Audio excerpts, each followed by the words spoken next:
Hi everyone, very good morning and welcome back to CGP Mentors. So in this particular class, you are going to do top 50 MCQs for 1/3 of the month, that is 1st August से 10th of August, right? So 1 तारीख से लेके 10th तक we are going to do this particular quick revision of what we have already studied.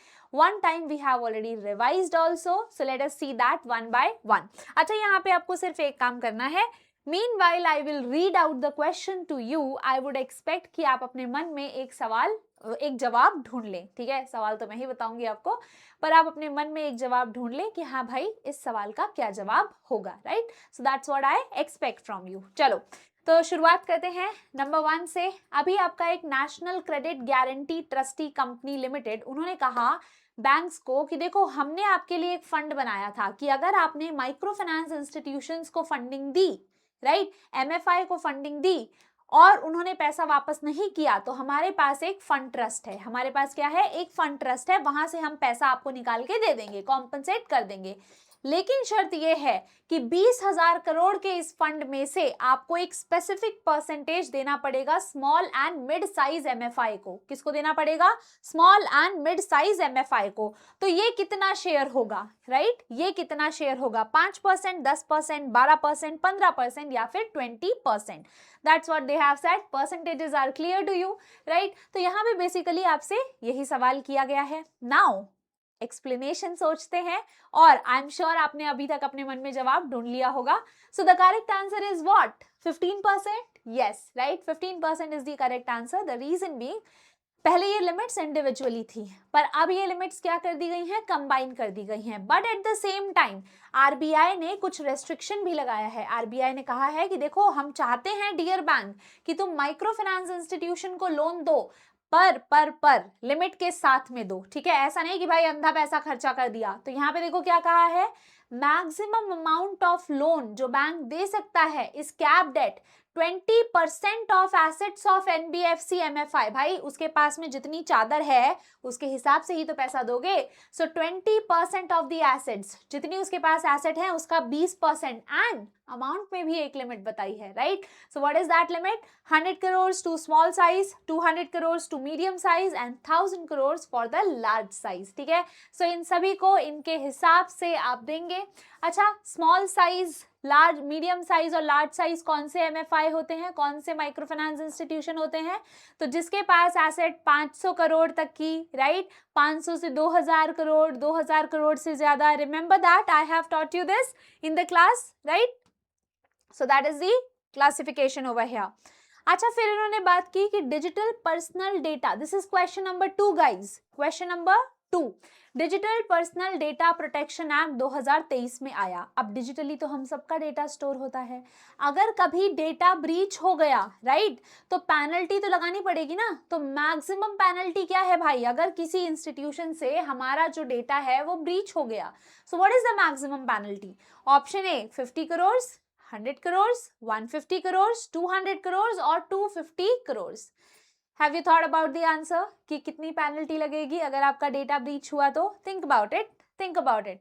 Let's see the answer. The correct answer is 250 crore, right? तो ये data protection act जो 2023 में आया था वो कहता है कि अगर आपने किसी का पर्सनल डेटा लिया हुआ है, you have to secure it, you have to save it, right? और गलती से भी लीक नहीं होना चाहिए. इधर उधर गया तो 250 करोड़ की आपके ऊपर पेनल्टी लगेगी, राइट?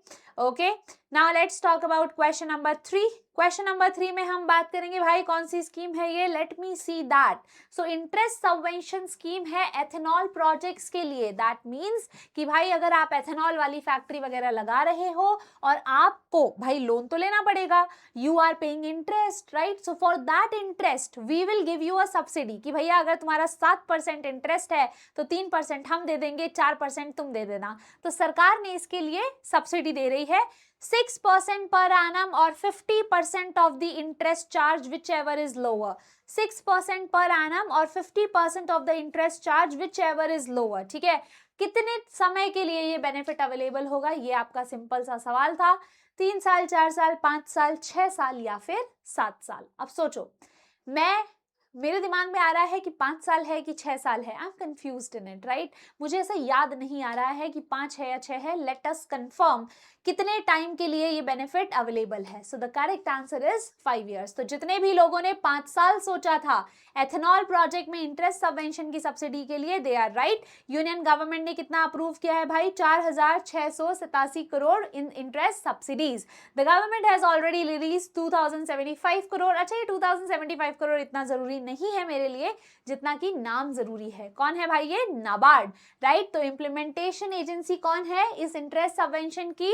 नाबार्ड, ठीक है। किसके थ्रू हम ये काम कर रहे हैं? नाबार्ड, राइट। और इंटरेस्ट सबवेंशन मिलेगा कितना दोस्तों? 6% पर एनम या फिर 50% of the interest charge, which ever is lower for a period of next 5 years। Nice. चलो अब एक छोटा सा आसान सा सवाल कर लेते हैं। तो IMF भाई साहब एक वर्ल्ड इकोनॉमिक आउटलुक लेके आए हैं, हमको पता है।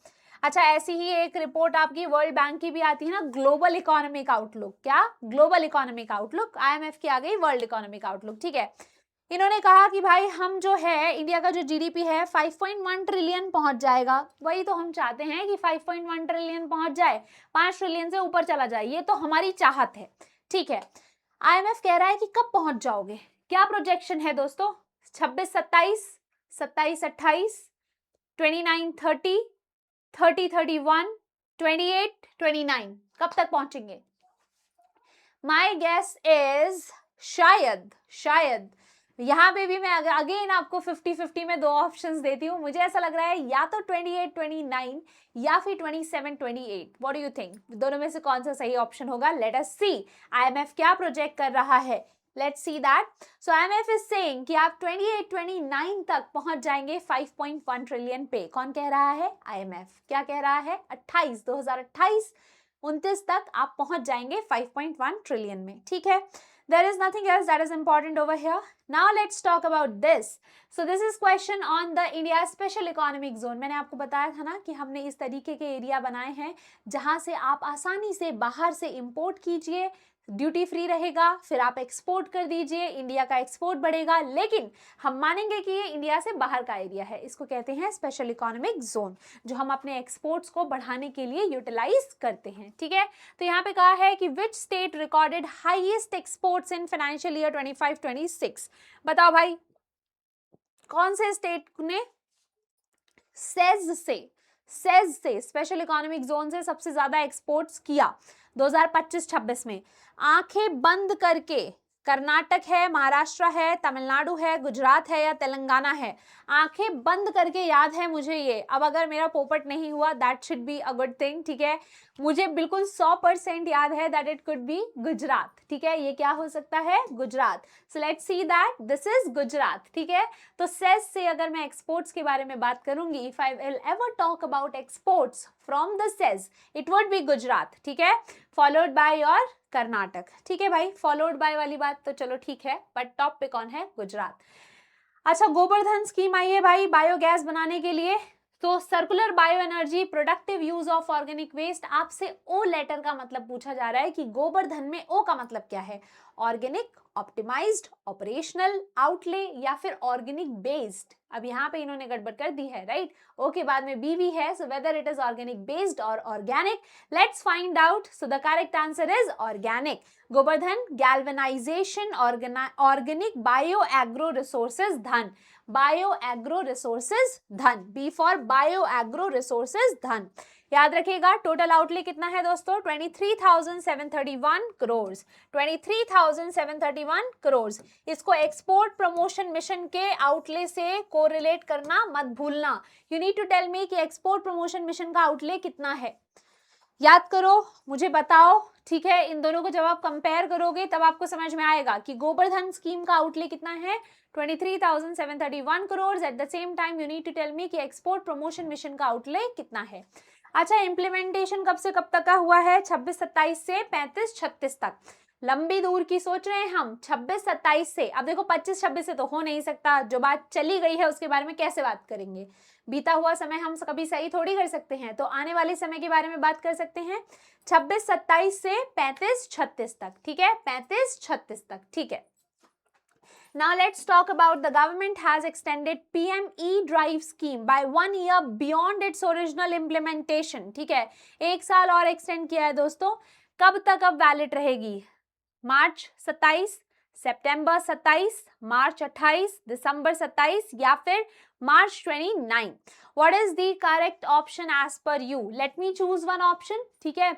मैंने भी देखो उतना ही पढ़ा है, मैंने तो रिवाइज भी नहीं किया है, मैंने उतना ही पढ़ा है जितना मैंने आपके साथ पढ़ा है, राइट? एक बार आपके साथ पढ़ा है, एक बार आपके साथ रिवाइज किया है। So meanwhile you also try to guess the answer, I will also try to guess the answer कि मेरे हिसाब से क्या हो सकता है, एंड वी विल सी कि क्या हम सही निकलते हैं या फिर नहीं। तो यहाँ पे देखो क्वेश्चन नंबर 7 में I am little bit thinking about March 31st 2028. Okay, that's what my guess is. Let's have a look कि सही आंसर यहाँ पे क्या है। Okay, yes I am correct, March 31st 2028। And I swear मैंने इसको revise नहीं किया है, राइट? मैंने उतना ही पढ़ा है जितना आप लोगों ने पढ़ा है हमारी करंट अफेयर क्लास में। तो मार्च 31st 2028 नेम है PM electric drive revolution in innovative vehicles. Basically अगर आप इलेक्ट्रिक व्हीकल्स खरीदेंगे तो आपको हम सब्सिडीज दे रहे हैं। क्या दे रहे हैं? हम आपको सब्सिडीज दे रहे हैं। पहले 10,000 तक की सब्सिडी देते थे, अब मैक्सिमम 5,000 तक की सब्सिडी है। सरकार बोल रही है थोड़ा सा हमें बख्श दो। वैसे भी देखो अब electric vehicles are everywhere, everyone is trying कि वो ई व्हीकल्स को अपनाएं, ठीक है? तो इसी वजह से सरकार ने अभी सब्सिडी कम कर दी है। 1 साल और चलाएंगे हम, मार्च 31 2028 तक ये आपकी स्कीम चलती रहेगी। Okay, now moving on to the next thing. यहाँ ध्यान है, जब मैंने आपको ये करंट अफेयर पढ़ाया था तब मैंने बात की थी FRBM एक्ट की, fiscal responsibility budget management act 2003 में आया था। और इस एक्ट ने कहा कि भाई सेंट्रल स्टेट गवर्नमेंट दोनों मिला के मैक्सिमम जो इनका डेट टू जीडीपी रेशियो होना चाहिए वो 60% के अंदर अंदर होना चाहिए, दोनों का मिला के। अभी अप्रोक्सीमेटली शायद 81.9% है आपका पूरा सबका मिला के डेट टू जीडीपी रेशियो। लेकिन अगर आप सिर्फ और सिर्फ यहाँ पे सरकार का देखेंगे, दैट इज सेंट्रल गवर्नमेंट का, इन्होंने अकेले ही कहर मचा रखा है 58.2%। 58.2% बोले दोनों का मिला के 60 होना चाहिए था। इनका मैथ्स थोड़ा सा गड़बड़ा गया है, so they have taken more borrowing और अभी 58.2% है। तो अभी higher debt to GDP ratio भाई क्या बताता है? Lower debt higher government revenue, lower government borrowing, greater debt higher national savings. अरे ये तो मैं आंखें बंद करके बता दूंगी कि इसका सही आंसर डी है, ठीक है? ज्यादा डेट लिया है as compare to the size of economy, ठीक है? आपने ज्यादा डेट लिया है, you have taken greater debt to the size of economy. Okay fine, चलिए ठीक है, यहाँ पे हमने समझ लिया है, इतनी ही बात हमारे लिए जरूरी थी। Now next is an existing shareholder of unlisted company, अगर वो प्राइवेटली अपने शेयर्स आइडेंटिफाइड इन्वेस्टर्स को देता है विदाउट एडवर्टीजमेंट। दोस्तों प्राइवेट प्लेसमेंट के बारे में बात हो रही है। मेरे पास कुछ शेयर्स हैं एक कंपनी के, प्राइवेट कंपनी है, अनलिस्टेड कंपनी है, ऐसे कह लो, शेयर मार्केट में नहीं है, और मैंने वो शेयर चुपचाप 250 लोगों में बांट दिए। Can I do that? The answer is no. अगर आप प्राइवेट प्लेसमेंट करते हैं, चुपचाप अपने शेयर्स किसी को देते हैं, आप 200 से ज्यादा लोगों को नहीं दे सकते हैं, right? That is the whole essence. अगर आप पब्लिक कंपनी बन जाओगे तो जितनों को बांटना है शेयर बांटो, ठीक है? कोई फर्क नहीं पड़ता, जितने लोगों को बांटना है, जितने लोगों को तुम बांट सकते हो उतने लोगों को बांटो। पर when you are an unlisted company, right, तब आप नहीं करेंगे, तब आप नहीं करेंगे, ठीक है? So max to max 200। Fine, ये आपको यहाँ पे समझाया हुआ था। Now next is RBI guidelines on bank lockers for losses caused by the banks negligence in cases such as theft, robbery, fire, building collapse, banks liability is capped at, ठीक है? तो अब अगर मान लो लॉकर में से गहने गायब हो गए, आपने लॉकर में रखा था, गायब हो गए, तो अब कितना भाई, कितना फाइन हम आपको देंगे, ठीक है? बैंक की लायबिलिटी कितनी बनती है? 50 times of locker rent, 75 times of locker rent, 100 times of locker rent, 125 times of locker rent और 150 times of annual locker rent. I still feel कि दिस इज नॉट फेयर, ठीक है? इतना सा आप पैसा दे देंगे और हो सकता है लॉकर में जो चीज रखी हो वो बहुत कीमती हो, right? So you are not giving as per the valuation of item kept, you are giving as per the locker rent. Anyway, यहाँ पे मेरा गेस है option number C, that is 100 times the locker rent, ठीक है? Annual locker rent कितना है? Annual locker rent, I am correct, ठीक है। यहाँ पे आरबीआई ने मैंडेट किया है कि देखो सिक्योरिटी कैमरास वगैरह सब कुछ आपके चलने चाहिए, ओके। और यहाँ पे रिकॉर्डिंग भी आपको रखनी है एटलीस्ट फॉर 180 डेज। कितने टाइम के लिए रिकॉर्डिंग रखनी है? 180 डेज। और इसके बाद में अगर आपके लॉकर से कुछ गुमता उमता है, so what is the penalty that you have to bear as a bank? 100 times of annual locker rent, ठीक है, जो भी आपका लॉकर का रेंट है। चलो भाई अगला देखते हैं। तो सेबी का एक गरुड़ा मैकेनिज्म आया था। एआईएफ अपनी रेगुलर स्कीम कितने दिनों में लॉन्च कर सकते हैं? तो बेसिकली देखो क्या होता है, AIF is a kind of mutual fund which takes minimum 1 crore of investment from the investors, ठीक है। एक इन्वेस्टर को अगर आना है तो 1 करोड़ का लेके आओ इन्वेस्टमेंट, फिर आपके सबके पैसे हम इकट्ठा करेंगे। मैक्सिमम 1000 ही इन्वेस्टर हो सकते हैं किसी स्कीम में, राइट। और फिर ये पैसा हम कहीं ना कहीं इन्वेस्ट करेंगे। तो अब क्या है कि किसी से पैसा मांगने जाने से पहले आपको एक डॉक्यूमेंट बनाना पड़ेगा। यहाँ पे हम उसे कह रहे हैं प्लेसमेंट मेमोरेंडम। इसका मतलब क्या, आपको बताना पड़ेगा कि भाई हम पैसा क्यों ले रहे हैं, पैसा कहाँ इस्तेमाल करेंगे, हमारी कंपनी के कौन कौन मालिक हैं, किसने पैसा लगाया हुआ है, हमारा पिछला परफॉर्मेंस कैसा रहा है, all these things you need to tell, right. So यहाँ पे अब अगर एक सेबी इनके लिए एक फास्ट ट्रैक मैकेनिज्म लेके आया जिसको बोल रहे हैं Garuda mechanism, green channel mechanism, ठीक है। तो कितने दिन के अंदर इनको अप्रूवल दे देंगे कि हाँ भाई तुम ये डॉक्यूमेंट हमको फाइल करो, हम तुमको इतने दिन के अंदर अप्रूवल दे देंगे। 5 डेज, 7 डेज, 10 डेज, 15 डेज और 20 डेज। ऑल्दो ये जो न्यूज है पिछले 3-4 महीने से न्यूज में बनी हुई है, right. This article I was thinking कि चलो मैं इसको हटा देती हूँ, but then I realize that there are so many new students who doesn't know about it. So yes, the correct answer is your 10 working days. कितना भाई? 10 working days, okay. Now next you have, this is called as green channel AIF rollout upon document acknowledgement Garuda mechanism, ठीक है। AIF launching regular schemes can proceed with the 10 working days after filing this document with the SEBI। आप SEBI के साथ ये document file करेंगे, 10 दिन के बाद में आप जो है आगे जा सकते हैं। Now next is monetary policy statement. अभी भाई आरबीआई अपनी ना जो एमपीसी की मीटिंग लेके आई थी, ठीक है। RBI decided to maintain the policy repo rate at what level? भाई कितने लेवल पे मेंटेन करने का सोचा है इन्होंने? सो आरबीआई का जो अभी भी स्टांस था वो न्यूट्रल था कि आगे चल के हम देखेंगे कि सिचुएशन जैसी भी रहेगी। आरबीआई ने रेपो रेट भी अभी उतनी ही रखी है जितना पिछली बार रखा था, राइट। सो 4.7, 5%, 5.25, 5.50 और 5.75। रेपो रेट क्या होता है? दिस इज एन, ऐसे आसान भाषा में अगर समझोगे तो this is the interest rate at which RBI is ready to provide funds to the banks given that वो अपनी गवर्नमेंट सिक्योरिटीज आरबीआई के पास गिरवी रखें इन फॉर्म ऑफ कोलेट्रल, और जब उनके पास पैसा आ जाएगा तो वो अपनी गवर्नमेंट सिक्योरिटीज वापस रीपर्चेज कर लेंगे और आरबीआई को उसका पैसा लौटा देंगे। तो इसीलिए इसको कहते हैं रीपर्चेज ऑब्लिगेशन, कि आज तो हम आपकी गवर्नमेंट सिक्योरिटी लेके आपको पैसा दे रहे हैं, पर जब समय आए तब आप वापस पैसे दे दीजिएगा और अपनी सिक्योरिटीज ले जाइएगा। So currently the rate is 5.25% itself, इसको चेंज नहीं किया है, याद रखिएगा। Who is the governor? Sanjay Malhotra ji is currently the governor. Other members: Nagesh Kumar, Saugat Bhattacharya, Ram Singh, Dr. Poonam Gupta, Indranil Bhattacharya, right?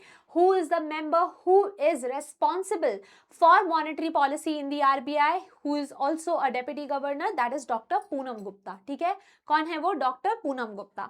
और इन्होंने repo rate को unchange रखा एट 5.25%, ठीक है। क्या रखा भाई? रेपो रेट को अनचेंज रखा एट 5.25%। अच्छा, फिर सेबी का एक मैकेनिज्म आया, क्वेश्चन नंबर 13। सेबी का एक मैकेनिज्म आया कि भाई हम जो है क्लोजिंग ऑक्शन सेशन लेके आ रहे हैं, मतलब कि ऐसे शेयर्स जिनके ऊपर डेरिवेटिव कॉन्ट्रैक्ट्स बनते हैं, ये बहुत जरूरी होता है कि ऐसे शेयर्स का क्लोजिंग वैल्यू स्टॉक मार्केट में सही से निकाला जाए, राइट। वी वांट कि ऐसे शेयर्स जिनके ऊपर डेरिवेटिव कॉन्ट्रैक्ट बनते हैं, ऐसे शेयर्स का क्लोजिंग वैल्यू स्टॉक मार्केट में सही से निकाला जाए, राइट। तो इसके लिए सेबी ने कहा कि हम एक क्लोजिंग ऑक्शन सेशन लेके आएंगे, मतलब कि नॉर्मल ट्रेडिंग को हम 3:15 बजे तक खत्म कर देंगे और उसके बाद में आपका एक 20 मिनट का क्या होगा? सेशन। क्या होगा? सेशन। वहां पे लोग बिड्स लगाएंगे, फिर देखा जाएगा कि क्या इतने की डिमांड है मार्केट में या नहीं, उनको मैच किया जाएगा और उसके हिसाब से हम पता लगाएंगे कि क्या प्राइस है, right. This all thing I have taught you in the current affair class, ठीक है, ये मैं आपको ऑलरेडी पढ़ा चुकी हूँ करंट अफेयर क्लास में अगस्त महीने में ही। So do watch it if you haven't watch that, it is very very important, do see that. This is also a news item जो कि काफी टाइम से थोड़ा सा न्यूज में बना हुआ है। अभी इस वजह से बन गया था क्योंकि आपका जो शेयर मार्केट है ना, उसमें क्लोजिंग वैल्यू एकदम से शॉर्ट अप हो गई थी।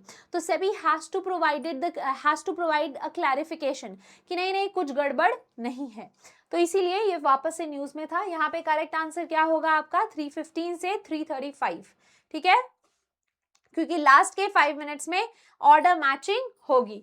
315 से 335 क्या होगा, 315 से 335। 15 मिनट्स का ये टोटल आपका जो है 20 मिनट्स का आपका टोटल गेम होता है, जिसमें ऑर्डर एंट्री होंगी, फिर उसके बाद में मैचिंग वगैरह किया जाएगा, राइट। तो 335 तक आपको फाइनली पता चलेगा।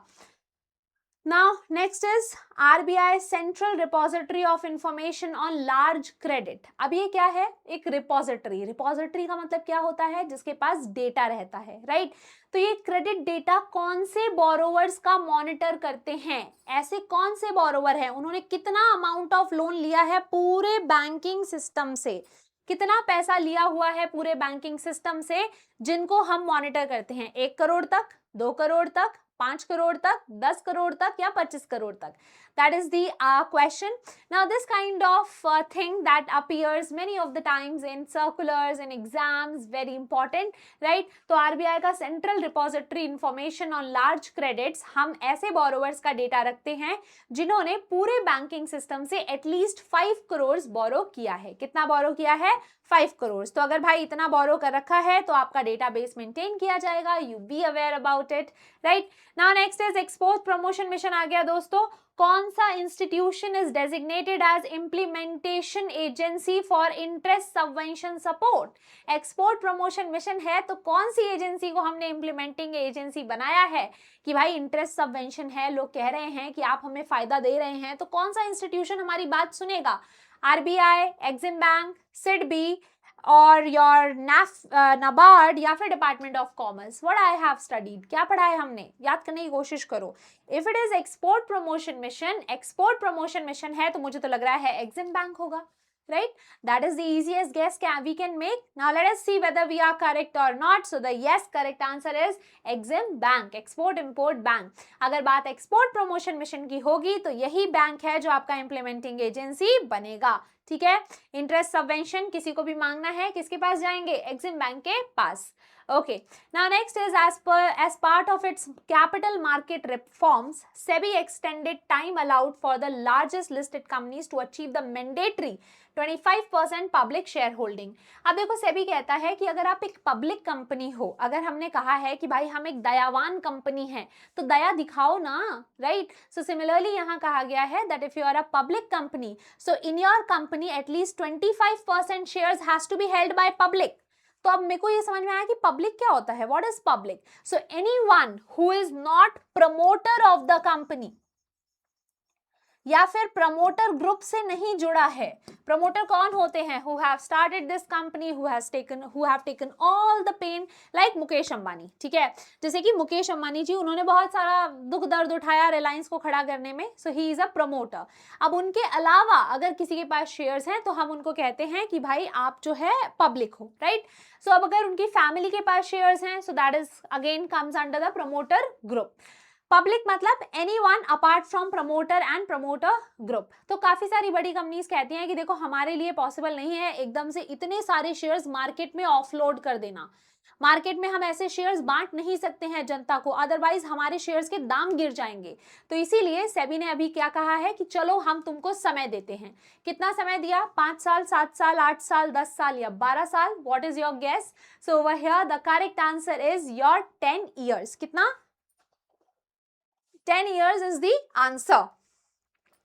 So SEBI एनुअल रिपोर्ट में एक और चीज इन्होंने बताई कि दुनिया में अगर हम बात करें नंबर ऑफ आईपीओस की तो हम नंबर 1 है, पर अगर हम वैल्यू टर्म्स में बात करें कि कितना फंड रेज कर पाते हैं हमारे यहाँ इनिशियल पब्लिक ऑफर, तो हम नंबर 3 हैं। और इन्होंने टाइमलाइन को भी 10 साल कर दिया है कि भाई minimum public share holding achieve करने की जो आपकी टाइमलाइन है वो 10 साल है, ठीक है। Now, next is with reference to RBI's NBFC upper layer list, which of the following government entities is not included? अभी RBI ने कहा है कि ऐसी वो हर NBFC जिसका एसेट साइज 1 लाख करोड़ से ऊपर है, ऐसी वो हर NBFC जिसका एसेट साइज 1 लाख करोड़ से ऊपर है, वो NBFC अपर लेयर है। तो अब इसके हिसाब से कुछ गवर्नमेंट एंटिटीज भी आई हैं। अब देखते हैं कौन सी नहीं है जो NBFC अपर लेयर है। REC limited, power finance, Indian railway finance, housing and urban development corporation और Indian renewable energy development agency. अब मैं सही बताऊं तो इसमें से मुझे ऑप्शन ई लग रहा है। ये जो एजेंसी है this is not one of the NBFC upper layer, ठीक है, ये NBFC अपर लेयर में नहीं है, ऐसा मुझे लग रहा है। लेट अस सी कि क्या मुझे सही लग रहा है या फिर नहीं लग रहा है। Let's have a look. So yes, the correct answer is this.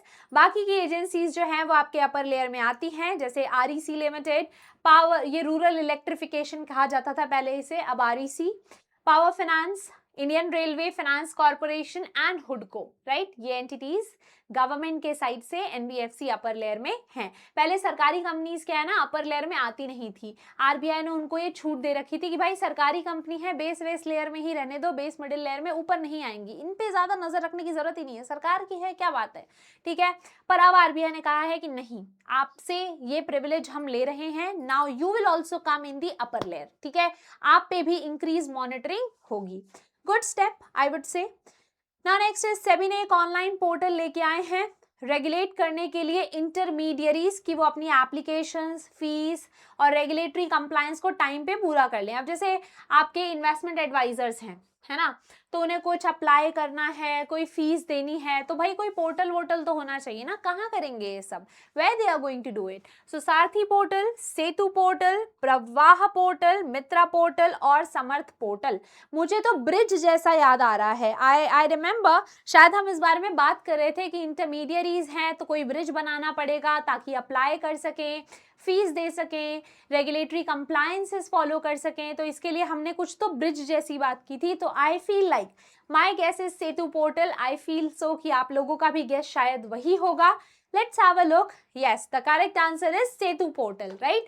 तो ये क्या है, it is an online portal, SEBI regulated intermediaries they can register, file applications and do whatever they want, right, basically वही कर सकते हैं जो यहाँ पे ऑप्शंस अवेलेबल हैं।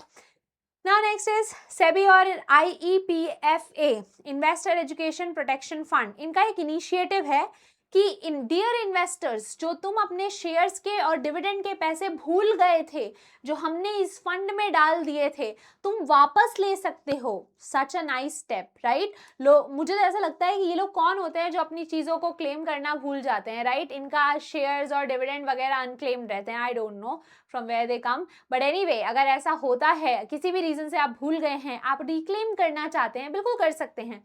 ये उसके लिए एक शिविर ऑर्गेनाइज करते हैं। अब तो मैंने आंसर बता ही दिया, दिस इज निवेशक शिविर। क्या ऑर्गेनाइज करते हैं, निवेशक शिविर, व्हाट दे ऑर्गेनाइज, निवेशक शिविर, सेबी एंड IEPFA। मुझे इसलिए याद था क्योंकि जब हम सेबी सर्कुलर्स का मैराथन लेते हैं, whenever the exam is around the corner, तब हम वहां पर ये पढ़ाते हैं, निवेशक शिविर, ठीक है, सो इसको याद रखिएगा। Now next is, now in the amended PSL directions, US dollar rupee swap facility for the fresh dollar funds will be available for what minimum and maximum tenure, ठीक है। अभी देखो यहाँ RBI ने कहा था कि अगर आप बाहर से डॉलर्स वगैरह लेकर आएंगे, ठीक है, तो हम आपको काफी सारी रिक्वायरमेंट से फ्री कर देंगे। बाहर वाले लोगों से डिपॉजिट्स लेके आओ इन डॉलर्स, हम आपसे CRR SLR नहीं मेंटेन कराएंगे, हम आपसे PSL नहीं मेंटेन कराएंगे, राइट। अब जितने टाइम का डिपॉजिट होगा उतने टाइम ही तो ये फैसिलिटी देंगे। एंड यू रिमेंबर कितने टाइम के डिपॉजिट्स पढ़ाए थे मैंने, कितने समय के लिए चाहिए RBI को, कम से कम और ज्यादा से ज्यादा 1 साल 3 साल, 2 साल 4 साल, 3 years 5 years, 4 years 6 years और 5 years and 7 years। What does RBI want? कितने लंबे समय के लिए RBI को डिपॉजिट चाहिए? What do you think? Guess the answer. Try to guess the answer. And the correct answer is, मुझे 3 years and 5 years लग रहा है। Let's have a look. Yes, right? तो यहाँ पे RBI ने कहा है कि आप फॉरेन का जो डिपॉजिट है वो हमारे पास लेके आइए, अभी हमें फॉरेन करेंसी की जरूरत है। कब तक स्कीम, कब तक एप्लीकेबल है, अगर आप जून से लेके सितंबर के बीच में डिपॉजिट लेके आ पाए और ये डिपॉजिट कम से कम हमारे साथ 3 साल रहना चाहिए, ज्यादा से ज्यादा 5 साल रहना चाहिए। तो इस डिपॉजिट पे हम आपको प्रायोरिटी सेक्टर लेंडिंग नॉर्म से मुक्ति देंगे। अब कुछ लोग पूछेंगे कि what is priority sector lending. So priority sector lending, यहाँ पे आपसे आरबीआई कहता है कि भैया अगर तुमको 100 रुपया मिला है कस्टमर से, तो उस 100 रुपए में से 40 रुपए का इस्तेमाल तुम करोगे ऐसे सेगमेंट को लोन देने के लिए जो हम बताएंगे, जैसे कि एग्रीकल्चर, जैसे कि एजुकेशन, जैसे कि रिन्यूएबल एनर्जी। तो इसको बोलते हैं प्रायोरिटी सेक्टर। तो अब ये बैंक के ऊपर एक बर्डन हो जाता है ना कि भाई कुछ पैसा आ रहा है, वो भी ये लोग अपने मन से यूटिलाइज नहीं करने दे रहे, राइट। सो बैंक को भी प्रॉब्लम होती है इन सब चीजों से, बट आरबीआई सुनता नहीं है। आरबीआई बोल रहा है कि देखो ये करके दिखाओगे तो पीएसएल से फ्री कर देंगे। चलो, अब ये तो था तुम्हारा रेगुलेटरी न्यूज, ठीक है। बैंकिंग न्यूज के बारे में बात करते हैं, लेट्स डिस्कस अबाउट दिस। तो यहाँ पे अभी मालदीव्स का एक पेमेंट सिस्टम है इंस्टेंट वाला, जिसने यूपीआई के साथ में लिंक किया है, और इसके साथ में मालदीव्स यूपीआई को एक्सेप्ट करने वाली 11th कंट्री बन गई है। कौन सी कंट्री बन गई है? 11th country.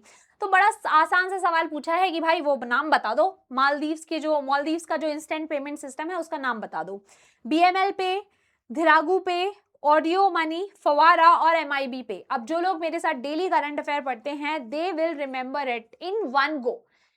ये हमें एक ही बार में पता होगा, बिकॉज ये नाम थोड़ा सा अलग है and we have read about it. This is called as फवारा। क्या कहते हैं हम इसको? फवारा। तो इन्होंने अभी लिंक किया है, 11th कंट्री बन गई है जिसने यूपीआई को एक्सेप्ट किया है। Okay, now moving forward, question number 22।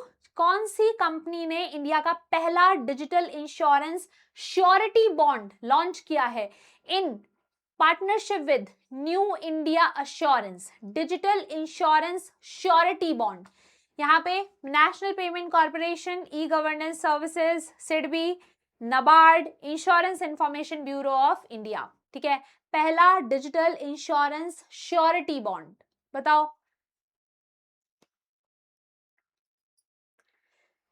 कि भाई पेमेंट वगैरह नहीं मिला तो फिर हम दे देंगे, जो भी तुम्हारा नुकसान हो रहा है हम कॉम्पनसेट कर देंगे, राइट। तो किसने साइन किया है न्यू इंडिया एश्योरेंस के साथ में? National e governance services. ठीक है, इन्होंने न्यू इंडिया एश्योरेंस के साथ में पहला digital insurance surety bond launch किया है।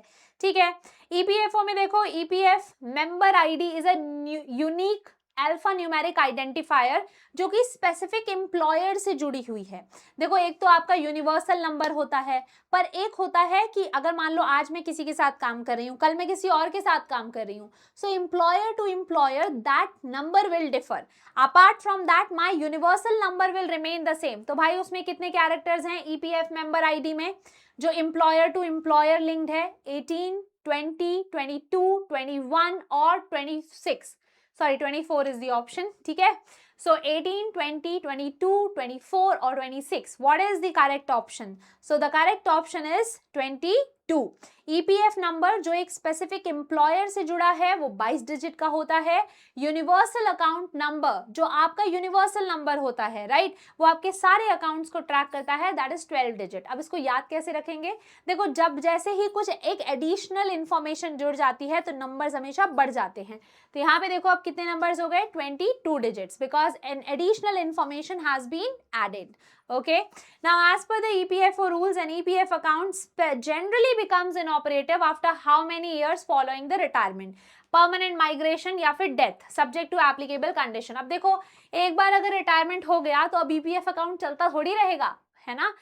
बात तो आपके रिटायरमेंट तक की ही हुई थी। ओके, सो रिटायरमेंट के कितने साल बाद तक ये चलता रहेगा, फिर उसके बाद बंद हो जाएगा? 3 साल, 1 साल, 2 साल, 5 साल या 7 साल? Your correct option is, now over here I feel like that 3 years is the correct answer. मुझे ऐसा लग रहा है कि शायद 3 साल एक करेक्ट आंसर है। Let's have a look. Yes, it is correct, right? So once you have retired या फिर डेथ हो गई है या कोई ऐसा सीन है तो उसके बाद बस 3 साल तक ही चलेगा, फिर ज्यादा नहीं चलेगा, because that is the purpose, right? बस यही तो पर्पस था। चलो, maximum value of foreign trade transaction, अभी पॉल मर्चेंट्स को ऑथराइज डीलर कैटेगरी 2 वाला लाइसेंस मिला है। ध्यान है आपने, हमने सीए में पढ़ा था कि भाई ये जो बैंक्स एंड फाइनेंशियल इंस्टीट्यूशंस हैं जो फॉरेक्स में लेना देना करते हैं, इनको हम ऑथराइज डीलर का लाइसेंस देते हैं। कमर्शियल बैंक्स को हम कैटेगरी 1 लाइसेंस देते हैं। ऐसे फाइनेंशियल इंस्टीट्यूशंस को हम कैटेगरी 2 लाइसेंस देते हैं कि भैया ज्यादा काम नहीं कर सकते तुम, मनी वगैरह एक्सचेंज करो, और अगर बाहर का लेना देना है एक्सपोर्ट इंपोर्ट वाला, पर ट्रांजैक्शन 25 लाख से ज्यादा का डील मत करना, 25 लाख से ज्यादा का डील मत करना। तो आप एक्सपोर्ट इंपोर्ट ट्रांजैक्शंस को फंड कर सकते हो कि भाई किसी को डॉलर चाहिए एक्सपोर्ट इंपोर्ट के लिए तो दे दो, पर ट्रांजैक्शन 25 लाख से ज्यादा नहीं। क्या ऐसी कोई लिमिट कैटेगरी 1 पे भी है? There is no limit, right. Category 2 dealers को मिनिमम नेटवर्थ कितनी मेंटेन करनी होती है? 10 करोड़। कितनी मेंटेन करनी है? 10 करोड़। क्या कैटेगरी 1 पे भी ऐसा कोई रेस्ट्रिक्शन है? नो। इन टोटल कितनी कैटेगरीज होती हैं? There are 3 categories, category 1, category 2, category 3। Category 3 में कौन आता है? जो सिंपली सिर्फ मनी एक्सचेंज करते हैं। Okay, so these are the 3 categories. Now next is, which organization is investing 225 crores in NDR Smart Spaces Private Limited ताकि grade A and warehousing infrastructure develop हो सके इंडिया में, because it is a pan India news, so that is why I thought that we should discuss about it. तो कौन सी organisation smart spaces private limited को पैसा दे रही है भाई? कितना दे रहे हैं? 225 करोड़, ताकि लॉजिस्टिक्स और वेयरहाउसिंग का इंफ्रा डेवलप हो। Asian development, new development, world bank, international financial corporation और इंटरनेशनल मॉनेटरी फंड। अब देखो इन सब में से मुझे वर्ल्ड बैंक का भाई एक लग रहा है जो कि है इंटरनेशनल फाइनेंस कॉर्पोरेशन, और ये organization, this is one of the world bank के 5 इंस्टीट्यूशंस हैं जिसमें से ये एक है, और ये ऑर्गेनाइजेशन प्राइवेट ऑर्गेनाइजेशंस को पैसे देने का काम करती है। तो भाई प्राइवेट, ठीक है, इंटरनेशनल फाइनेंस कॉर्पोरेशन। कौन है ये? International finance corporation. Good, right. अब इसके बाद में थोड़ी बहुत हम इंश्योरेंस न्यूज देखेंगे, एक दो। यहाँ पे एक बहुत जरूरी इंफॉर्मेशन आई थी इंश्योरेंस के सेगमेंट में कि IRDA ने अभी रेगुलेटरी फ्रेमवर्क को रिवाइज किया है इंश्योरेंस इंटरमीडियरीज के लिए। इनको कहा गया है कि एनुअल फीस जो आपको देनी है, जैसे ये एजेंट्स होते हैं, ब्रोकर्स होते हैं, इनको आपको भाई एनुअल फीस तो देनी पड़ेगी ना, you have to get registered. So what is the amount of annual fees आपको देनी पड़ेगी? Is the higher of commission and other receipts from insurers. भाई तुमको इंश्योरेंस कंपनी से पैसा मिलता है तो क्या तुमको एनुअल फी नहीं देनी होगी? बिल्कुल देनी होगी। कितनी भाई?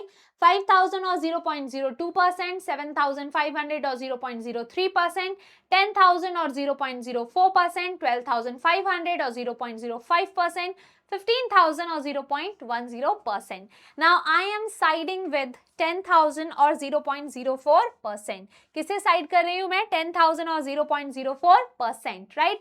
That is the idea I am having over here.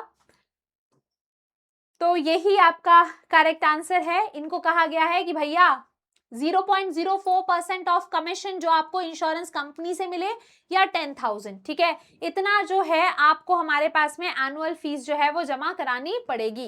You need to pay that, right. 10th higher of 10,000 और 0.04% ऑफ कमीशन, दोनों में से जो भी हायर होगा उसके हिसाब से आपको फीस प्रोवाइड करनी पड़ेगी। ठीक है, nice, fine, okay. Then under the revised IRDA investment framework, combined investment limit in private investment companies, AIF and venture capital fund. भाई जो आपकी इंश्योरेंस कंपनीज हैं वो कहीं तो अपना पैसा इन्वेस्ट करेंगी ना। कस्टमर से अगर प्रीमियम आ रहा है, वो प्रीमियम हमें कहीं इन्वेस्ट करके रखना है। क्यों रखना है? कल को उनको क्लेम्स भी तो देने हैं। वी नीड टू पे द क्लेम्स, राइट। तो कैसे देंगे क्लेम्स? तो यहाँ पे कहा गया है कि कितना पैसा आप जो है इस जगह, इन जगहों पे इन्वेस्ट कर सकते हैं। प्राइवेट लिमिटेड कंपनी के पास, AIF के पास, वेंचर कैपिटल फंड के पास। कितना भाई? 2% तक, 3% तक, 4% तक, 5% तक, या 6% तक। और honestly I don't remember the answer of this particular question, but I don't know why I feel like 5% is the correct answer. मुझे ऐसा लग रहा है कि 5% करेक्ट आंसर है। yes, 5% is correct answer. यहाँ पे आपको कहा गया है कि भाई इंश्योरेंस कंपनी प्लीज 5% से ज्यादा पैसा आप ऑल्टरनेटिव इन्वेस्टमेंट फंड या फिर प्राइवेट कंपनीज के पास इन्वेस्ट मत कीजिए, इससे ज्यादा मत कीजिए, बिकॉज इट इज रिस्की। क्या है ये? रिस्की। सो दिस न्यूज, जो इसमें जरूरी बात थी वो हमने कर ली है, पढ़ ली है। अच्छा, एक और चीज थी यहाँ पे which we need to know, life insurance companies भाई कितना कर सकती हैं, सिर्फ 3%, और जो जनरल इंश्योरेंस कंपनी है वो कितना कर सकती हैं, 5%। ठीक है, लाइफ इंश्योरेंस कंपनी कितना कर सकती हैं, 3%, जनरल इंश्योरेंस कंपनी कितना कर सकती हैं, 5%, right. So that is what they have said. फिर अभी देखो question number 29, government of India के पास में LIC का स्टेक है 96.5%, मतलब कि पूरा का पूरा मालिक गवर्नमेंट ऑफ इंडिया। पर अभी इन्होंने कोशिश की है कि ऑफर फॉर सेल के थ्रू ये अपने शेयर्स बेच दें। कितने शेयर्स बेचने निकली है गवर्नमेंट ऑफ इंडिया, 4.5, 5.0, 5.5, 6.5 और 7.5। What is the correct answer, क्या लग रहा है, मुझे लग रहा है 6.5%। Let's have a look whether I remember this correctly और नॉट। यस, तो सरकार अभी सोच रही है कि 6.5% जो है वो हम बेच देते हैं, 6.5% बेच देते हैं। सरकार का अभी स्टेक कितना है, 96.5%। कितना है, 96.5%। अच्छा, 2.5% तो अभी दे रहे हैं और 4% ग्रीन शू ऑप्शन, मतलब कि बहुत डिमांड आई तो 4% भी बेच देंगे। ठीक है, ज्यादा डिमांड आई तो 4% भी बेच देंगे। नाउ नेक्स्ट इज कुछ नेशनल एंड स्टेट न्यूज।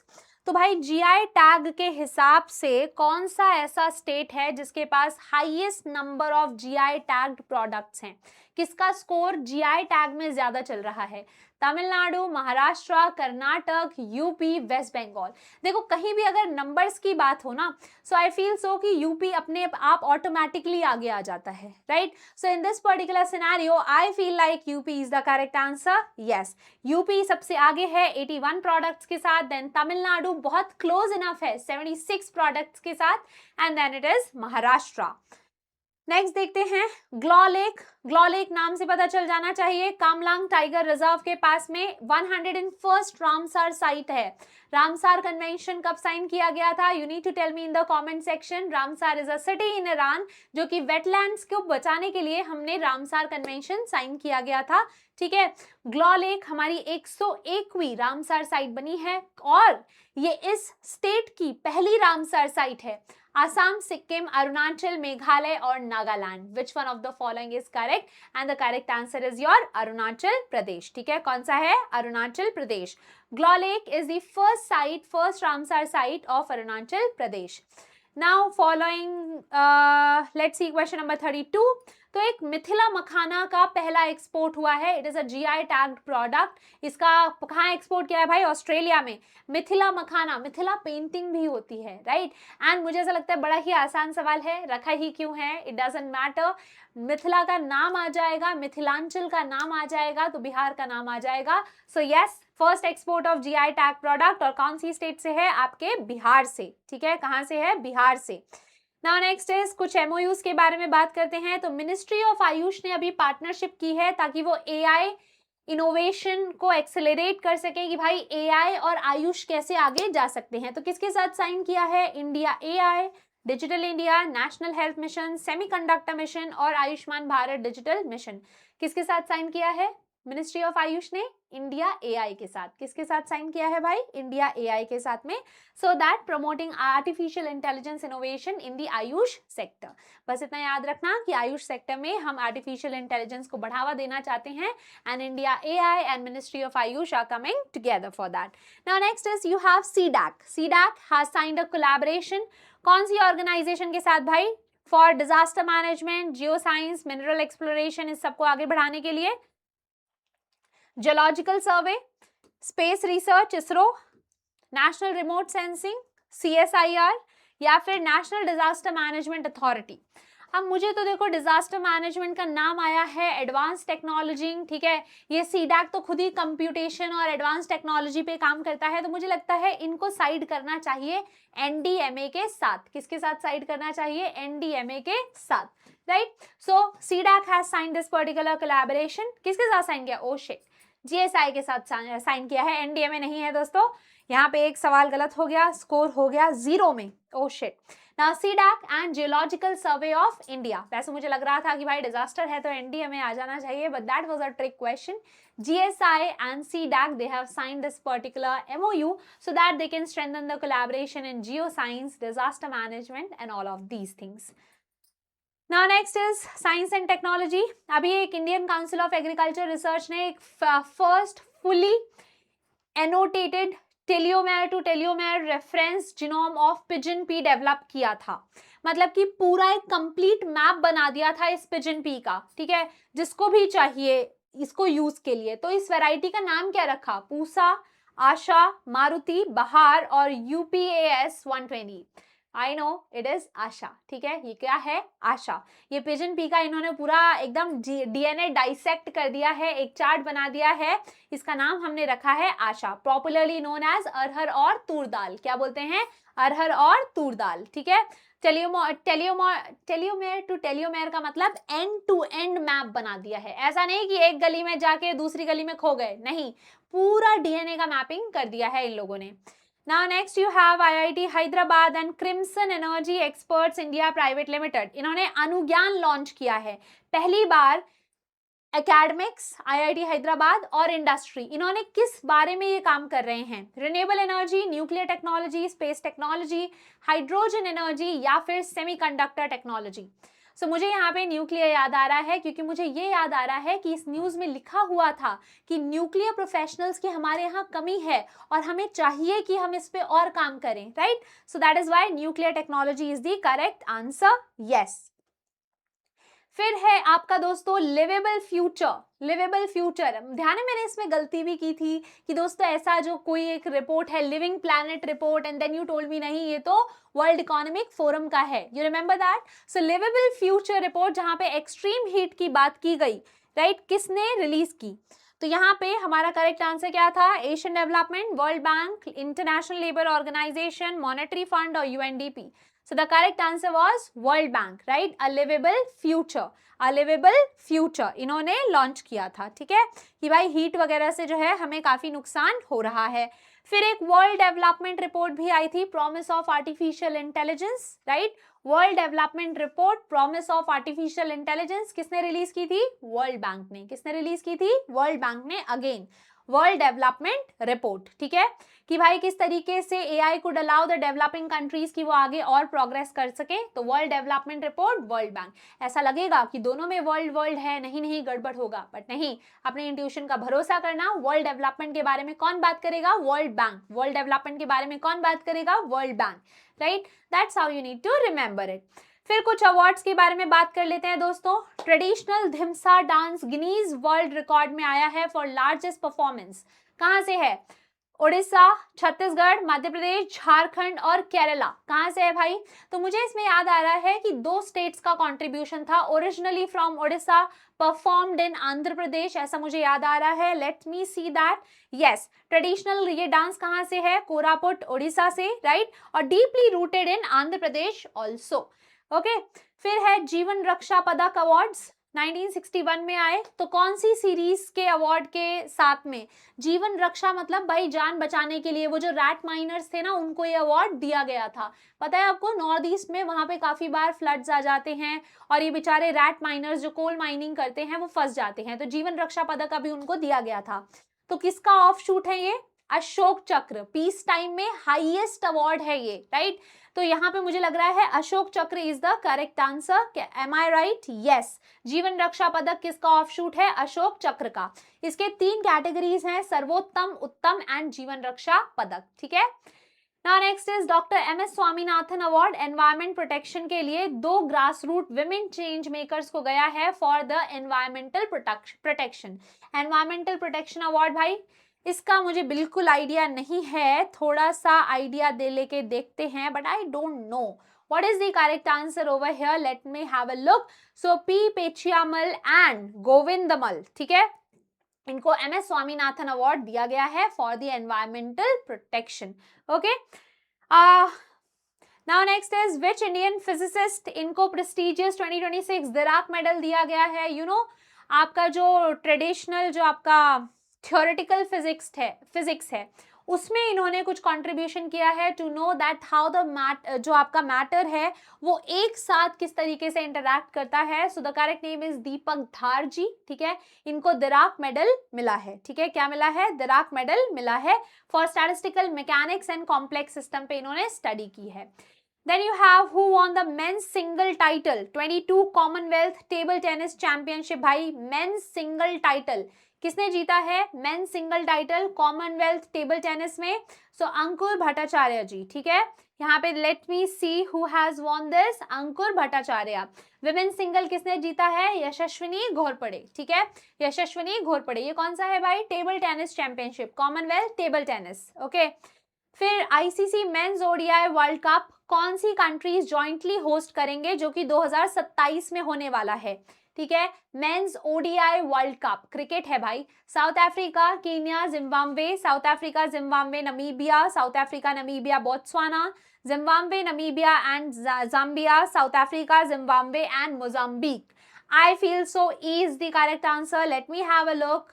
नहीं भाई, बी है. कौन कौन? साउथ अफ्रीका, जिम्बाब्वे, यहाँ तो खेला जाता है. नमीबिया भी है, राइट, क्योंकि मुझे इसलिए लग रहा था कि साउथ अफ्रीका एंड जिम्बाब्वे तो होगा ही, मोजाम्बिक शायद पास में है इसलिए, but Namibia is there, right. South Africa, Zimbabwe and Namibia, ये 2027 का वर्ल्ड कप आपका डील करेंगे.